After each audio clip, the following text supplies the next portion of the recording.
बिस्मिल्लाहिर्रहमानिर्रहीम। सोच और फिक्र के नए ज़ाविये, नए अंदाज। इस्लामी निज़ाम सेहत के साथ आपका मेज़बान हर्बल डॉक्टर जमील मेहरवी। इस प्रोग्राम का मकसद आपको हेल्थ एजुकेशन जो है वो फराहम करना है।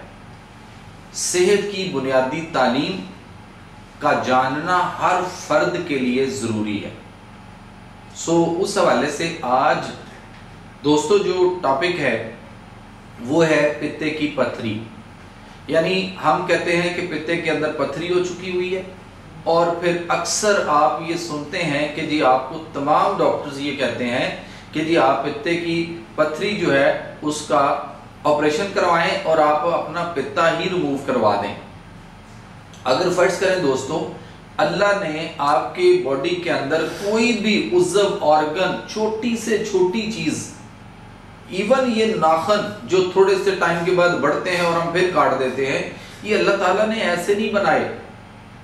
हर चीज अल्लाह ताला ने जो इस इंसान को बनाने वाला, तख्लीक करने वाला, जो इसका कारीगर है, जो जात रब्बुल आलमीन है, जो तख्लीक करने वाली जात है, उसने इंसान को, अगर हम देखें, फर्ज करें कि सूरह वतीन को हम देखते हैं तो वहां पे रब्बुल आलमीन जो है उन्होंने पहले आयत में कि वतीन व जैतून व तूर सीनीना व हाजल बालदिल अमीन, और इंजीर की कसम और जैतून की कसम और तूर सीना की कसम और बालदिल अमीन, अमन वाले शहर मक्का की कसम।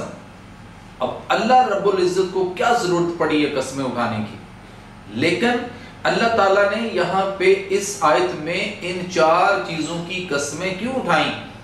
इसका जवाब अगली आयत में अल्लाह करीम ही फरमाते हैं, लक़द खलक़नल इंसान फी अहसन तक़वीम, कि हमने इंसान को अहसन तक़वीम तख्लीक किया। ये हमारा शाकार है, ये अशरफुल मखलूकात है, अहसन तक़वीम। आगे अगली आयत में सुम्मा फिर मारददनाहु अस्फल साफिलीन, कि वो जो जमीन पर छुपाए चींटियां, कीड़े मकोड़े रेंगते हैं, अल्लाह फरमाते हैं कि इंसान उनसे भी निचली से निचली सतह पर चला गया। अब बात यह है कि अल्लाह ताला ने तो इंसान को अहसन व तक़वीम तख्लीक किया, और अल्लाह ने कसमें उठाकर ये बात की है, ये फरमाया है।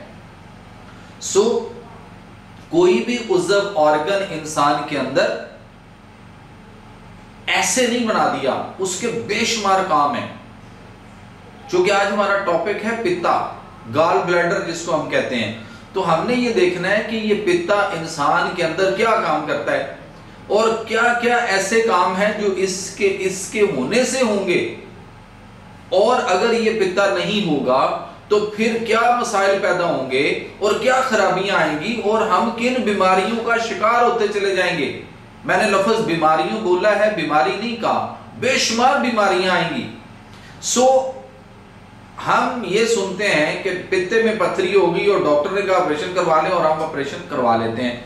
आपको कभी भी पित्ते की ऑपरेशन या सर्जरी करवाने की जरूरत नहीं है और ना करवानी चाहिए।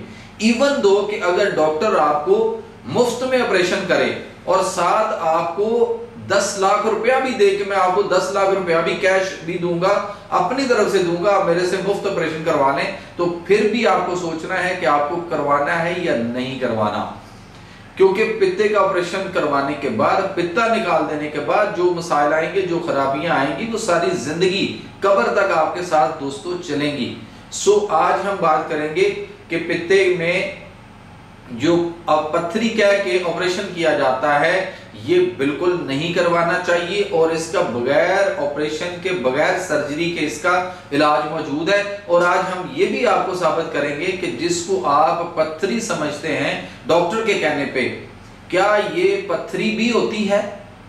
और अगर मैं आपको ये कहूं कि आप पूरी वीडियो देखिएगा, छोटी सी वीडियो और पूरी देखिएगा, आप या आपके घर में या आपके रिश्तेदारों में, आपके जानने वालों में ये इल्म जानना बड़ा जरूरी है कि ये पथरी भी है कि नहीं। और मैं ये चैलेंज करता हूं कि पूरी दुनिया में कोई एक डॉक्टर भी इसको पथरी साबित नहीं कर सकता।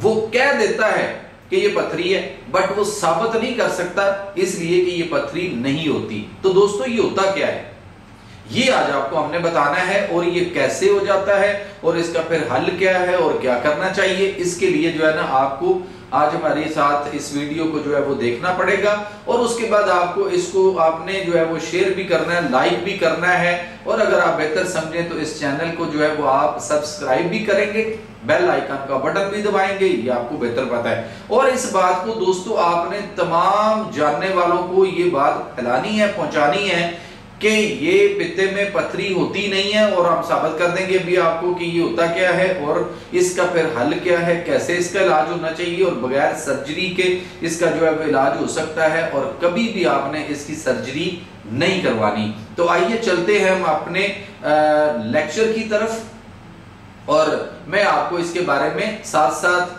जो है ना आपको मुख्तलिफ किस्म की स्लाइड्स और उन चीजों के थ्रू हम आपको जो है वो बताना जो है वो शुरू करेंगे, बताएंगे भी, और उसके साथ साथ हम आपको कुछ चीजें दिखाएंगे भी। और उसके बाद फिर जब ये सारा लेक्चर खत्म हो जाएगा तो फिर मेरी आपसे दोबारा जो है वो फिर मेरा और आपका आमना सामना दोबारा से होगा। तो आइए चलते हैं हम अपने लेक्चर की जानिब।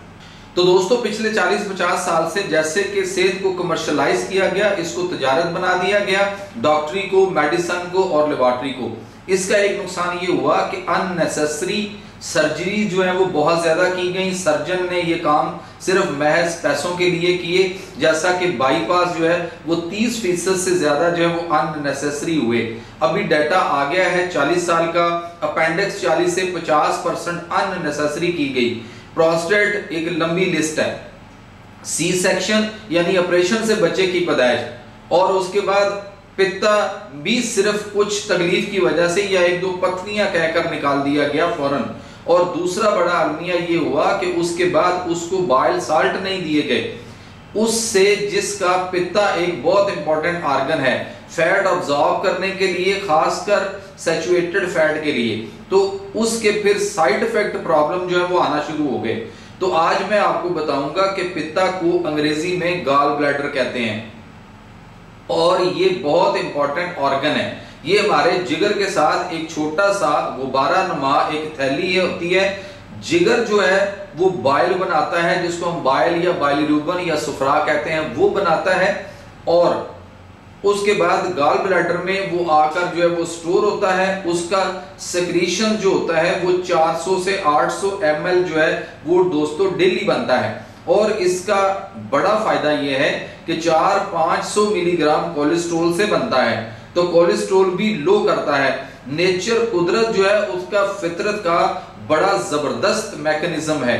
इंसान को मैं बता रहा हूं 95% ऑटो रिपेयर उसके अंदर जो है वो रखी गई है, और यानी जिसको हम मैकेनिज्म कह रहे हैं, अल्लाह ताला ने उसमें ये एक ऑटो इम्यून रिपेयरिंग सिस्टम जो है वो रखा है। 95% ये काम करता है, बस इसको मौका दें। और सबसे बड़ा मौका देते हैं हम फास्टिंग से, यानी रोजा रखने से, और नेचुरल डाइट खाएं, कुदरती चीजें जो है वो खाएं जैसे कुदरत ने पैदा की हैं। प्रोसेस ना करें, ये जो हम उसमें खुद अमेंडमेंट करते हैं और उसको प्रोसेस करते हैं, ये कभी ना करें, क्योंकि इंसान खुराक से छेड़छाड़ करता है, कुछ निकालता है, कुछ उसमें जमा करता है, कुछ डालता है, तो उससे प्रॉब्लम होती है प्रोसेस फूड से। और जिगर से बनने के बाद ये आहिस्ता आहिस्ता गॉल ब्लैडर में स्टोर हो जाता है। पित्ता में 40, 50, 60 ml की कैपेसिटी होती है, और गॉल ब्लैडर पित्ता का काम सिर्फ स्टोर करना और उसको गाढ़ा करना है। ये 20 टाइम इसको कंसंट्रेट कर देता है। जब जिगर से बनता है तो पतला सा सब्ज रंग का होता है, गहरे पीले रंग का भी होता है। तो ये इसके बारे में मोटी मोटी बातें हैं जो मैं आपको बता रहा हूं। असल फंक्शन दो हैं, याद रखना। एक तो सैचुरेटेड फैट जैसे मक्खन है, देसी घी है, देसी अंडे हैं, इनको एब्जॉर्ब करने के लिए बाइल बहुत जरूरी है। और दूसरा फैट, सॉल्युबल विटामिन और ओमेगा 3, ये हमारे जिंदा रहने के लिए बहुत जरूरी हैं। जैसे विटामिन ए है, ये आंखों के लिए बहुत जरूरी है, इससे आपकी बिनाई जो है वो कमजोर हो जाएगी, मोतिया बनता है, ग्लाइकोमा का अटैक आता है आंखों के, और बहुत से प्रॉब्लम बनते हैं। विटामिन डी हड्डियों के लिए बहुत फायदेमंद है। विटामिन ई दिल के लिए और दिल के सुकून के लिए जो है वो बहुत जरूरी है। विटामिन के जैसे मैंने बताया था कि आर्टरीज से कैल्शियम को लेकर हड्डियों में आएगा, दांतों में आएगा, ये बहुत इंपॉर्टेंट विटामिन है, फैट सॉल्युबल। बाकी बी और सी ये वाटर सॉल्युबल है, ये स्टोर नहीं होते, इनके लिए बाइल नहीं चाहिए। और इससे भी ज्यादा जरूरी फंक्शन है कि ये वेस्ट प्रोडक्ट जो बॉडी के हैं उनको बाइल के जरिए जिगर से निकालता है। टॉक्सिक जो होते हैं जहरीले मादे जिसको हम कहते हैं, ये जितने वेस्ट होते हैं एंटीबॉडी कीटोन सारे वो बाइल में रहते हैं, बाइल से आंतों में जाते हैं और फिर वो पखाने के रास्ते निकल जाते हैं। ये दो अहम काम दोस्तों, या दो अहम फंक्शन जो है, इनके अलावा भी और छोटे छोटे काफी फंक्शन हैं। मसलन होता यह है कि जब आप खाना खाते हैं मैदे में एसिड होता है, तेजाबियत होती है ताकि वो प्रोटीन को डाइजेस्ट करके बैक्टीरिया को मार सके। लंबे चौड़े फायदे हैं इसके। ये हाजमे का फंक्शन बहुत कॉम्प्लिकेटेड है। जो ही खाना हमारे आंत के पहले हिस्से में पहुंचता है उसको ड्यूडिनम कहते हैं। वो वहां से एक एंजाइम सीसी के कोलिसिस्टिक काइलेज रिलीज होता है, वो गाल ब्लैडर को कंट्रैक्ट करता है तो सारा बाइल आंतों में आ जाता है, छोटी आंत में, और उसके बाद ये फैट को इमेस्टिफाइज करेगा और फिर पैंक्रियास से लाइपेज आ जाएगा और ये फैट से wear vitamins, silver vitamins absorb होते शुरू हो जाएंगे। तो ये नॉर्मल प्रोसेस ऐसे चलता है।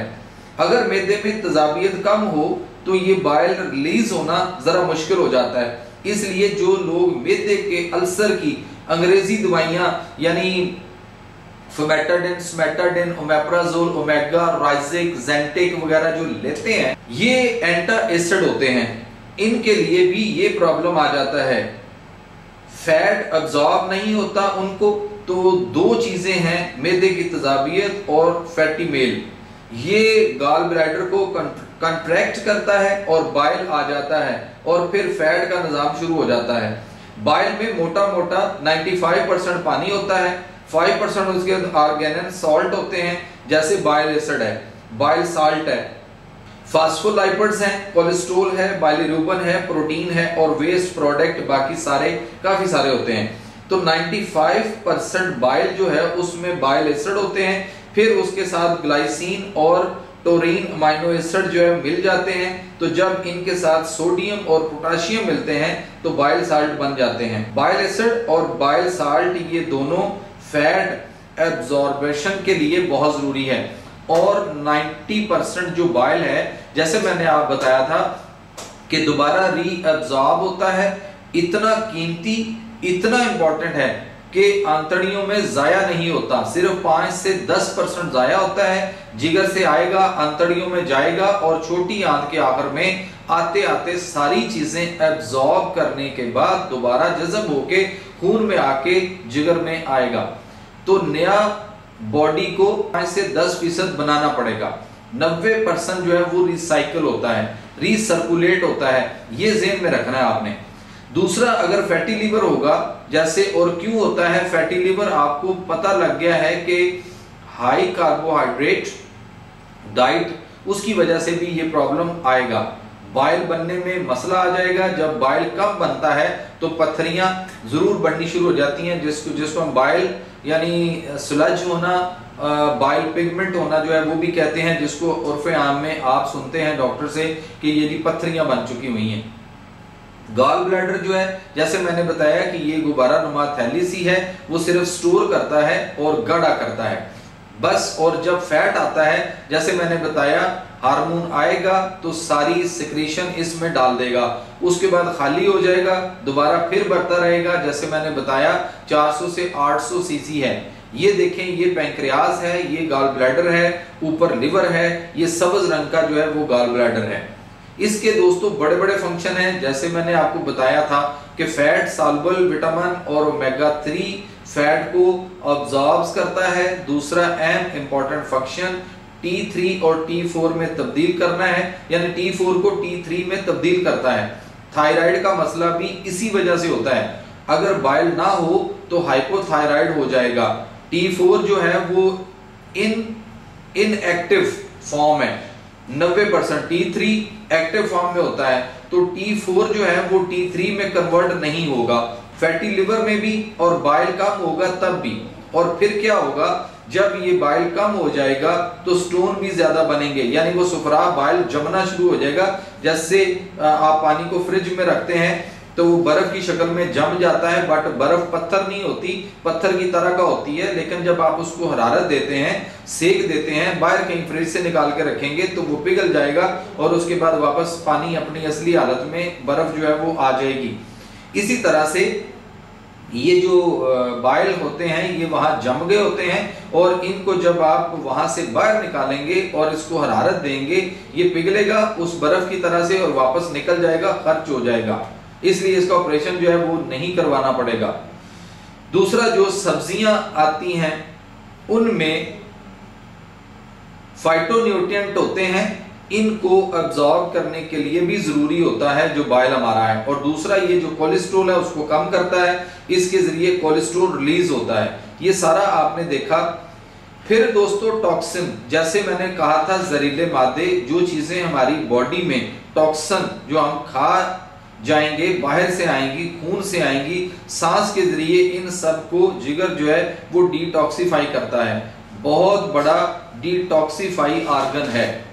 दूसरा, बैक्टीरिया बाइल जब आंतों में जाता है तो दुश्मन बैक्टीरिया यानी जो एंटी पैथोजेनिक होते हैं उनको भी मारता है और दोस्त बैक्टीरिया की मदद करता है। और ये अल्कालाइन होता है, जैसे कि मैंने आपको बताया था कि स्टोमिक यानी मैदे का एसिड होता है और ये उसका अल्कालाइन होना जरूरी है ताकि एचडी से गट भर ना हो जाए, नुकसान ना हो।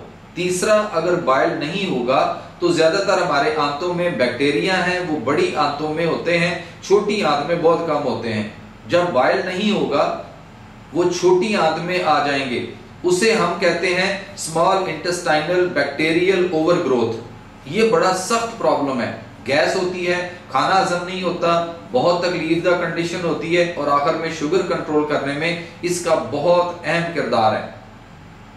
क्या क्या निशानियां होती हैं जब बाइल कम होगा?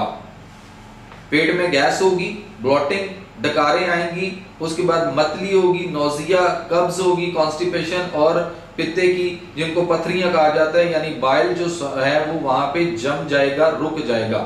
पित्ता में पथरी बनने की जो बड़ी बड़ी वजह, जिसको वो डॉक्टर पथरी कहते हैं, वो क्या होती है?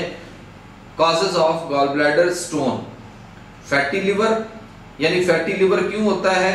हाई कार्बोहाइड्रेट डाइट हमारी औरतों में क्यों कॉमन है? औरतों में हमल के दौरान 4F ईस्ट्रोजन हार्मोन स्ट्रेस की वजह से कार्टिसोल स्ट्रेस, शुगर ज्यादा हो जाएगी या हो जाती है तो इंसुलिन आती है, इंसुलिन आएगी तो इंसुलिन रेजिस्टेंस हो जाएगी। ऑयल इस्तेमाल करना यानी लो फैट डाइट, जैसा कि हमारे यहाँ पिछले 30-40 साल से हाई कार्बोहाइड्रेट डाइट था, लो फैट डाइट था, लोग वेजिटेबल लेते नहीं थे और वेजिटेबल ऑयल जैसे कॉर्न, सोया, जितने ऑयल आ रहे हैं ये सैचुरेटेड फैट नहीं है। मैंने बताया कि बाइल को सीक्रेट करने के लिए सैचुरेटेड फैट चाहिए, तो जब कार्बोहाइड्रेट डाइट खाएंगे तो मैंने जैसा आपको बताया था कि गॉल ब्लैडर कंट्रैक्ट नहीं होगा, बाइल नहीं आएगा, वो जमा रहेगा, खड़ा रहेगा, तो स्टोन बनने के चांसेस बहुत ज्यादा, यानी जम जाएगा, रुक जाएगा, स्लजिंग से वो बाइल पिगमेंट की तरफ जाएगा। पित्ता में पथरी बनने के काजेस, जैसा कि मैंने आपको अभी बताया कि हाई कार्ब डाइट यानी शुगर ज्यादा इस्तेमाल करना हमारी औरतों में क्यों कॉमन है? एक तो ईस्ट्रोजन बहुत ज्यादा होता है हमल में, और अगर 3 या 4 बच्चे पैदा हो जाएं। दूसरा, वो चावल बहुत खाती हैं, मीठा बहुत खाती हैं, रोटी बहुत ज्यादा, और इसके अलावा हमारे यहाँ हर वक्त बोतलें, cold drinks, soft drinks, energy drinks, डब्बों के दूध, डब्बों के जूस पीने का बहुत रवाज है। ये हाई कार्बोहाइड्रेट्स डाइट है, ये बहुत बड़ी वजह है। दूसरा, वो प्रोटीन लेन, गोश्त से चर्बी उतार देना, गोश्त चर्बी वाला नहीं खाना, पिछले 30-40 साल से यही प्रोसेस जो है वो चल रहा था और ये इंतहाई गलत और खतरनाक है इंसान के लिए। तीसरा, थोड़ा सा माइक्रोबियम के बारे में, एंटीबायोटिक खा लिए, दवाइयाँ खा ली, इससे फिर सीबू हो जाता है। और दूसरा मैदे की तकलीफ, जैसे आप कोई H2 ब्लॉकर ले रहे हैं, मैदे के अल्सर को कम करने के लिए दवाइयाँ। मैदे में अगर तजाबियत कम हो जाए तो जैसा कि मैंने आपको बताया था कि हाजमा इफेक्ट होगा, और दूसरा गॉल ब्लैडर कंट्रैक्ट नहीं होगा, बाइल नहीं आएगा। ये दो नुकसानात हैं। तो दोस्तों, इसकी तशखीस के लिए लंबे चौड़े टेस्ट की जरूरत नहीं होती। आप अपने आप सिर्फ सिंपल एक अल्ट्रासाउंड करवाएं, उसमें 99% तशखीस हो जाती है कि पित्ते में वो जो बाइल था वो उसमें जम गया, बाइलिरूबिन रुक गया, जिसको डॉक्टर आपको पथरियां कह रहे हैं। गाल स्टोन जो होती हैं, इनका रिस्क क्या होता है?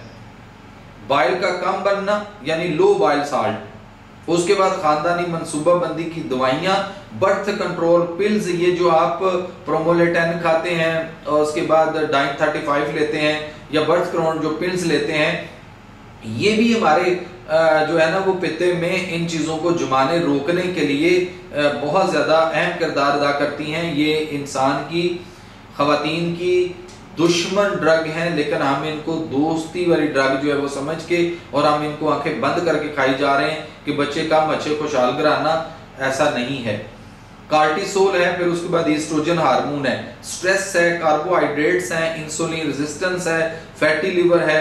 गोश्त को उसकी चर्बी फैट के साथ इस्तेमाल करें। चर्बी उतार कर खवातीन गोश्त पकाती हैं, कुदरत ने फैट उसके साथ रखी है।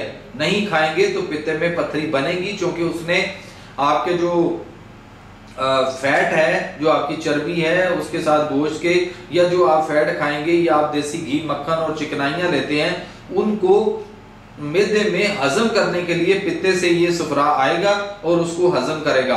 और अगर आप चिकनाइयाँ ही खानी बंद कर देंगे तो जो पित्ते में स्टोर हो चुका हुआ है वो उधर ही पड़ा रहेगा, देर तक इंतजार करेगा, गाढ़ा होता जाएगा, सुलझ होगा और उसके बाद फिर वो जमना शुरू हो जाएगा, और जिसको डॉक्टर आपको पथरी कह देते हैं, वो बाइल पिगमेंट की शक्ल इख्तियार कर जाएगा। सब्जियां ना खाना, उसके बाद लो फैट डाइट जो है वो गलत है, मोटापा से बचें। अब इसकी इलामात क्या होती हैं, जो जिसको पित्ते की पथरी का कैसे पता चलेगा? तो दाएं कंधे में उसको दर्द होती है, दाएं पसली के नीचे दर्द, गैस, मतली, उल्टी, बुखार होना, कब्ज या पेट खराब, पीला यरकान और ब्लड प्रेशर जो है वो इनका बढ़ सकता है। तो दोस्तों, मैं वापस आ चुका अपनी स्लाइड्स और उसके साथ जो आपको लेक्चर जो है वो मैं दे रहा था, और आपने मुख्तलिफ स्लाइड्स देखी और उसमें कुछ वीडियो विजुअल्स भी आपने देखे होंगे। तो बात यह है कि अब आपको समझ आई कि ये जो पित्ता है ये इंसान के अंदर कितने इंपॉर्टेंट काम करता है। इवन एक बात और करता चलो कि हमारे गुर्दे में, हमारे मसाने में, हमारे पेशाब की नाली में जो पथरियां बनती हैं, यानी वो पथरियां चाहे वो कैल्शियम ऑक्सलेट की हों, या वो फास्फेट की हों, या वो यूरिक एसिड की हों, या इन तीनों चीजों की मिली जुली कंपाउंड स्टोन्स क्यों ना हो, जेन्युइन पथरियों की मैं बात कर रहा हूं, वो इंसान के अंदर बनती हैं, बनकर खुद ब खुद टूटती हैं और उसके बाद वो निकल जाती हैं। या अक्सर आपने अपने गिरदुनवा में लोगों को देखा होगा कि उनके गुर्दे में पथरियां बनती हैं और खुद ब खुद भी निकलती हैं। कैसे निकलती हैं? ये जो पित्ते के अंदर सुफरा बाइल होता है, इसके चंद कतरे खून के जरिए वहां पे पहुंचते हैं जहां वो पथरी बन चुकी और रुक रही होती है। तो ये इसके 2-4 कतरे सुफरा बाइल के पित्ते से निकलकर, जो वो सब्ज रंग का पानी सा होता है, वो जाकर उस पथरियों को तोड़कर रेजा रेजा करके रेत से भी ज्यादा बारीक कर देते हैं, और उसके बाद हमारे आसानी से पेशाब के रास्ते वो निकल जाती हैं। बड़े अगर कैंकर हो जाए तब भी निकल जाती हैं। तो ये पित्ते के अंदर जो पानी सुफरा बाइल है, ये पथरियों को तोड़ता है, जो जेन्युइन पथरियां बॉडी के अंदर बनती हैं।